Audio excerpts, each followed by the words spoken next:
ટાટા નેક્સોનની અંદર 3 મોડ આવતો હોય છે. મિલાનો કંપનીની ગેસ કિટનું કમ્પ્લીટ વર્ક કરી દીધેલું છે. જે આઈકેટના રૂલ્સ છે, આઈકેટના રૂલ્સની વાત કરીએ તો ત્રણે મોડમાં પ્રોપર તમને રિઝલ્ટ મળશે, સેમ કંપની ફિટિંગ જેવું. આમાં આપણે મિસ્ટર ઇન્ડિયા ટાઈપના ટાંકીના ઓલા સિલિન્ડર છે એ લગાવેલા છે. તમને અત્યારે ટાટા નેક્સોનની અંદર ટેસ્ટિંગ ટ્રાયલ ચાલુ છે. નમસ્કાર મિત્રો, મારુતિ ઓટો ગેસમાં આજે આવી છે નેક્સોન, જે ટાટા નેક્સોન છે. નેક્સોનની અંદર અત્યારે મેં મિલાનો કંપનીની ગેસ કિટનું કમ્પ્લીટ વર્ક કરી દીધેલું છે. તમે જોઈ શકો છો, આપણે 3 લેયર વાળું આપણે ટોટલ વર્ક કરેલું છે. 3 લેયરની અંદર આપણે કામ કરેલું છે. જે એનું ECM જે લગાવેલું છે આપણે એન્જિન રૂમમાં જ લગાવેલું છે. જે તમને અમુક ટેમ્પરેચર ECM ને મળતું હોય તો ટોટલ એનું પરફોર્મન્સ 100% નીકળીને આવતું હોય છે. જે આઈકેટના રૂલ્સ છે, આઈકેટના રૂલ્સની વાત કરીએ તો આઈકેટના રૂલ્સમાં આપણે ECM એન્જિન રૂમમાં જ હોવું જોઈએ. તો ECM આપણે એન્જિન રૂમમાં લગાવેલું છે એનું. અને એનો ગેસ ફિલિંગ વાલ જે આઈકેટના રૂલ્સ પ્રમાણે આગળ જ હોવો જોઈએ, તો ફિલિંગ વાલ પણ આપણે આગળના ભાગમાં જ લગાવેલો છે.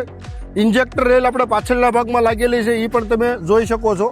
આ પાછળના ભાગમાં ઇન્જેક્ટર રેલ છે આપણી. આમાં તમે આખું વાયરિંગ જોવો, નેટ એન્ડ ક્લીન તમને આખું વાયરિંગ જોવા મળશે. તમારે પણ જો આવા નવા કંપની ફિટિંગ કામને આગ્રહ રાખતા હોય તો કોન્ટેક્ટ કરજો મારુતિ ઓટો ગેસનો. આની અંદર ટાટા નેક્સોનની અંદર 3 મોડ આવતો હોય છે. ઇકો મોડ આવતો હોય છે, સિટી મોડ આવતો હોય છે અને સ્પોર્ટ્સ મોડ. 3 મોડમાં પ્રોપર તમને રિઝલ્ટ મળશે, સેમ કંપની ફિટિંગ જેવું. તમને પરફોર્મન્સની અંદર સેમ પેટ્રોલ જેવું જ પિકઅપ મળશે. આવું નવા રિઝલ્ટની જો રિક્વાયરમેન્ટ હોય તમારે તો કોન્ટેક્ટ કરો મારુતિ ઓટો ગેસ. આમાં આપણે મિસ્ટર ઇન્ડિયા ટાઈપના ટાંકીના ઓલા સિલિન્ડર છે એ લગાવેલા છે, તમને ક્યાંય જોવા નહીં મળે. તમે પણ તમને ખ્યાલ આવ્યો હોય કે આની અંદર મેં કઈ રીતનું ટેન્કનું ફિટમેન્ટ કરેલું છે તો તમે અમને કોમેન્ટમાં જણાવજો. નકર અમે તમને નેક્સ્ટ વિડીયોમાં બતાવશું કે મેં ટેન્ક આની અંદર કઈ રીતની ફિટમેન્ટ કરેલી છે. અત્યારે તમે કોમેન્ટ કરજો તો તમને ખ્યાલ આવે કે મેં ટેન્કનું ફિટમેન્ટ કઈ રીતનું કરેલું છે.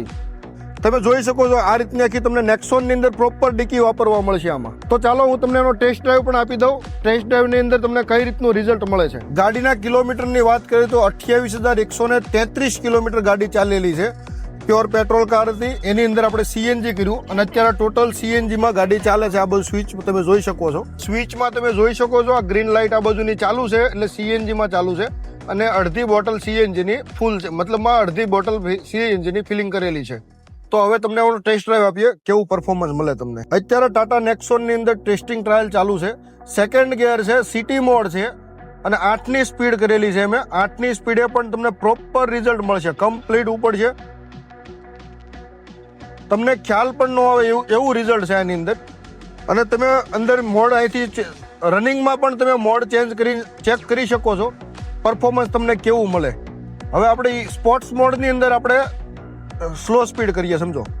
સ્પોર્ટ્સ મોડની અંદર આપણે અત્યારે 8ની સ્પીડ 7ની સ્પીડ કરી છે અને હવે આપણે ઉપાડીએ.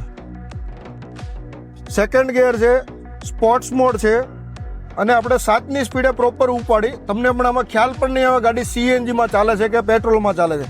એવું તમને સેમ પેટ્રોલ જેવું તમને પરફોર્મન્સ મળતું હોય છે આની અંદર. તો તમારે પણ જો આવા નવા પરફોર્મન્સની રિક્વાયરમેન્ટ હોય તો કોન્ટેક્ટ કરો મારુતિ ઓટો ગેસનો.